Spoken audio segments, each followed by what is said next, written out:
Hello, Standard 4. This in maths. This is our second lecture.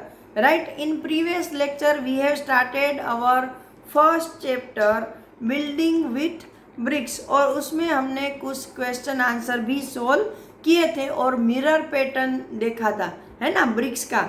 और Tom के बारे में, जागृति स्कूल के बारे में पढ़ा। अभी हम कुछ और क्वेश्चन आंसर आगे सोल्व करेंगे और ब्रिक्स के बारे में और जानेंगे। चलो, यहाँ पर हमने ये देखा था कि यहाँ तक मैंने बताया था कि उसके सारे जो फेसेस हैं वो स्क्वायर है, उसमें से कोई है या नहीं। तो मैंने बोला अभी नो लिख दो, फिर मैं ब्रिक लेके आऊँगी, फिर हम उसका डिस्कस करेंगे। और ये सबसे छोटा फेस। नाउ दूसरा क्वेश्चन है, Which of these are the faces of a brick? Mark a right. मतलब कि ये जो आपको सारे शेप दिखाए हैं उसमें इस ब्रिक के फेस जैसे कौन से शेप है। तो पहले तो देखो, ये आपको लंबा वाला दिखा है रेक्टेंगल, तो ऐसा ये वाला है, तो मैंने इसको टिक कर दिया है। फिर ये आगे का ये जो उसका पोर्शन है, ये छोटा वाला जो सबसे छोटा होता है, तो इसका ऐसा पोर्शन है, तो मैंने इसको राइट कर दिया है। ठीक है, तो ये दो हैं जो मेरे हिसाब से ब्रिक के पोर्शन हो सकते हैं। अगर ऐसी स्क्वायर ब्रिक कहीं दिखती है तो आप इसको भी राइट कर सकते हैं। चलो, now which of this is a drawing of a brick? Mark A right. मतलब यहाँ पर ये जो आपको 3 डायमेंशन, इसको 3 डायमेंशन शेप्स बोलते हैं। क्या बोलते हैं? 3 डायमेंशन शेप। अभी आपको थोड़ा और डाइवर्ट होके बता रही हूँ कि 3 डायमेंशन शेप किसको बोलते हैं, कि जिसमें उसके 3 फेसेस दिखते हों। जैसे ये देखो, ये यहाँ से देखे तो ये सामने का एक, ये दूसरा, और नीचे आपको ऐसी साइड दिखेगी। ठीक है, तो यहाँ पर आपको अच्छे से दिखाई देगा। ये देखो, ये एक फेस है, या ये फर्स्ट फेस, ये सेकंड फेस और ये थर्ड फेस। तो इनको 3 डायमेंशन शेप बोले जाते हैं। तो यहाँ पर आपको ये बोलना है कि भाई इनमें से ब्रिक जैसा कौन सा ड्राइंग है। तो मैंने इसको राइट किया है, बट बिल्कुल हमारी ब्रिक जैसा ही ये शेप है, 3 डायमेंशन। ठीक है, चलो नाउ यहाँ पे कुछ और क्वेश्चन है कि make a drawing of this box to show 3 of its faces. मतलब ये आपका ड्राइंग बॉक्स है या फिर ज्योमेट्री बॉक्स है, मतलब आपका कंपास है, और इसका 3 डायमेंशन ऐसा ड्राइंग आपको बनाना है। तो मैंने यहाँ पर वो बना के रखा है। आप ऐसी लाइनें, उसमें क्या करना है कि एक स्केल लेनी है, उसको पहले ऐसे रखना है, फिर दूसरी स्केल, उसी के पैरेलल स्केल को यहाँ से हटाकर यहाँ तक ले आना है, फिर इन दोनों को जोड़ना है, इसी की लाइन में स्केल को यहाँ तक लेके आना है, फिर यहाँ से एक छोटी लाइन, यहाँ से छोटी लाइन, इन दोनों को मिला दिया और इन दोनों को मिला दिया, हो गया आपका 3 डायमेंशन बॉक्स। ठीक है, तो अगर आप, चलो, ये जो आपका कंपास बॉक्स है वो अगर आपको 3 डायमेंशन 3 फेसेस वाला ड्रॉ करना नहीं आता है, तो मैं यहाँ आपको ड्रॉ करके दिखा रही हूँ कि भाई आपको कैसे ड्रॉ करना है।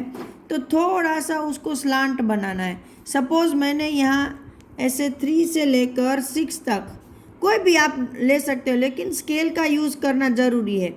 ये एक लाइन बनाई तो उसी को आगे खिसकाओ और थोड़ा सा यहाँ से वापस 3 से लेकर 6 तक ये बना दिया। देखो, मैंने ऐसा बना दिया, ये हो गया। अभी उसके सिर्फ साइडें ही मैच करनी है। देखो, पहले इसको यहाँ पे मैच करो, यहाँ से यहाँ तक, फिर इसको मैच करो यहाँ से यहाँ तक। फिर क्या करना है कि इनको ऐसे छोटी छोटी लाइनें बनानी है ताकि ये मैच हो सके। ठीक है, इसको थोड़ा ऐसे थोड़ा सा स्लांट रखना ताकि इसके साथ मैच हो जाए। फिर यहाँ से एक छोटी लाइन ड्रॉ करो। अभी क्या करना है ये जो लाइन है इसके ऊपर स्केल को रखना है और वापस उसको खिसकाते हुए थोड़े आगे चले जाना है और यहाँ फिर आप ऐसे ड्रॉ बनाओगे तो ये बन गया आपका एक लाइन। और वैसे ही यहाँ से ये आपका बन जाएगा दूसरा लाइन, है ना। तो ये बन गया आपका बॉक्स। वापस बता रही हूँ कि पहले ये लाइन को ऐसे रखो, फिर थोड़ी सी स्लांट करके उसके पैरेलल दूसरी लाइन बनाओ, फिर ये एक लाइन ड्रॉ करो, फिर दूसरी लाइन, फिर यहाँ से एक छोटा सा कट लो, एक छोटा कट यहाँ से लो, एक छोटा, ये देखो इसको है ना ऐसे स्लांट ज़्यादा करोगे ना तो अच्छे से लाइनें बनेंगी। आप हाथ से भी बना सकते हो ऐसे। तो ये बन गया आपका बॉक्स। तो बीच वाली लाइन में यहाँ से देखो वापस इरेज करके दिखा रही हूँ कि अच्छे से अगर ये आपका, जब देखो इसमें प्रॉब्लम नहीं होगा। ये दो लाइनें ड्रॉ कर दी, ये लाइनें भी ड्रॉ हो गई, लेकिन इसमें बच्चों को प्रॉब्लम होता है। तो इसको क्या करना है, इसको थोड़ा सीधा रखो, इसको थोड़ा स्लांट कर दो ऐसे टेढ़ा, इसको भी थोड़ा स्लांट कर दो, फिर इसको स्केल से मिलाओ ताकि अच्छे, मैं ऐसे ही बना रही हूँ अभी। तो ये बन गया आपका कंपास बॉक्स। हाँ, 3 डायमेंशन 3 फेसेस। देखो ये पहला फेस, ये दूसरा और ये तीसरा। आई बात समझ में। तो ये है आपका कंपास बॉक्स का ये वाला ड्राइंग जो मैंने यहाँ दिखाया। फिर दूसरा क्वेश्चन है, can you make a drawing of a brick which show 4 of its faces. अभी हमने यहाँ पे 3 फेस वाला ड्राइंग ड्रॉ करना सीखा। क्या आप ऐसा ड्रॉ कर सकते हो जिसमें 4 फेसिस हो। तो एक्चुअली जब आप बड़े स्टैंडर्ड में आते हो ना तब 4 फेस वाला ड्राइंग ऐसे ड्रॉ हो सकता है, लेकिन वो अभी आपके लिए थोड़ा हार्ड है। क्या है, हार्ड है। तो वो मैं आपको नहीं बता रही हूँ। बाकी 4 फेस वाला ड्राइंग हो सकता है, लेकिन अभी के लिए आपको क्या लिखना है कि no it is not possible. ठीक है, आपके लिए ये पॉसिबल नहीं है। चलो नेक्स्ट पेज नंबर 5 पर आते हैं हम। यहाँ पर हमको एक और छोटी डिस्कशन करनी है।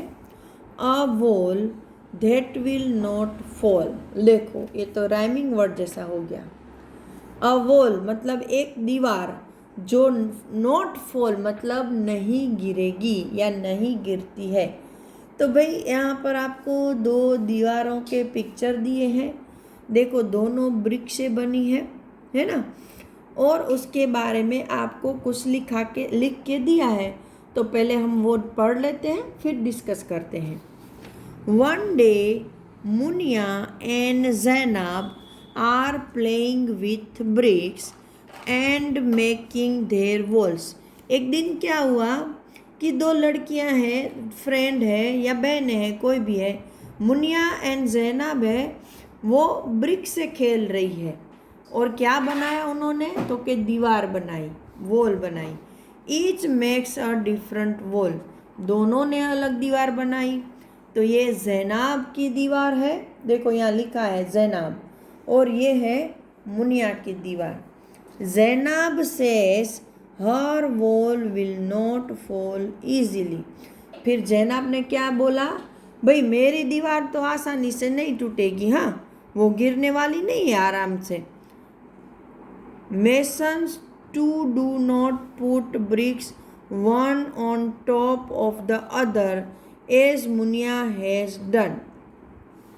Masons too, ये टू का मतलब है ऑल्सो, पण, जिसको गुजराती में હું પણ આપણે કહીએ ને કે હું પણ આમ કરીશ, આણે પણ આમ કર્યું, तो ये टू का मतलब होता है ऑल्सो, पण।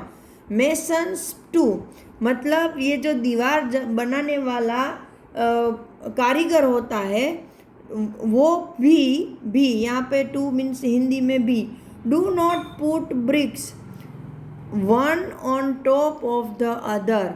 उनका कहने का मतलब ये है कि जो दीवार बनाने वाला कारीगर है वो भी एक ब्रिक के ऊपर दूसरी ब्रिक नहीं रखता है। मतलब ये मुनिया के जैसे एक ब्रिक के ऊपर दूसरी ब्रिक वो कारीगर नहीं रखता है। As Munia has done, what do you think which wall will be stronger. अभी इसने आपको हिंट तो दे दी कि भाई जो मेसन है वो भी मुनिया की तरह एक के ऊपर दूसरी ब्रिक नहीं रखता है। तो आप क्या सोचते हो कि कौन सी दीवार इन दोनों में से स्ट्रोंग होगी। अभी जाहिर है जो मेसन है वो तो कमज़ोर दीवार बनाएगा नहीं क्योंकि जल्दी टूट जाएगी।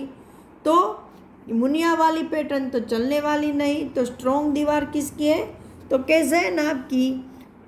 तो हम यहाँ पे मैंने आंसर लिखा है, लेकिन आपकी वर्कबुक आएगी तो मैं अच्छे से लिख के भेजूँगी। फिर भी आप बुक में लिखना चाहो तो लिख सकते हो। The wall made by Zainab, मैंने शॉर्ट में आंसर लिख दिया है कि जो वॉल ज़ैनब ने बनाई है वो स्ट्रोंगर है। Look for walls where you can see different brick patterns. इसमें आपको एक एक्टिविटी दी है कि भाई ऐसी दीवारों को देखो कि जिसमें आपको अलग अलग ब्रिक्स की पैटर्न दिखे। ऐसी ब्रिक्स की भाई आजकल तो देखो ऐसे बाहर ब्रिक्स दिखे ऐसी बहुत कम पैटर्नें मिलती है। फिर भी मैंने किसी किसी घर में सोसाइटी में भी बाहर घर की बाहर वाली दीवार में ये पैटर्न देखी है, लेकिन इसमें सिर्फ कलर से आइडेंटिफाई किया होता है। मेनली ऐसी प्योर ब्रिक्स की पैटर्न जो पुराने ज़माने के कंस्ट्रक्शन हुआ करते थे ना, जैसे कि कोई बड़ा गुंबज है या कोई बड़ा मकबरा है या कोई किसी का घर है, उसमें ऐसी पैटर्नें दिखती थी। ठीक है, तो आज तक मैं यहाँ तक ही रखती हूँ। नेक्स्ट लेक्चर में हम अलग अलग दीवारों की पैटर्न के बारे में सीखेंगे। तब तक के लिए goodbye and have a nice day.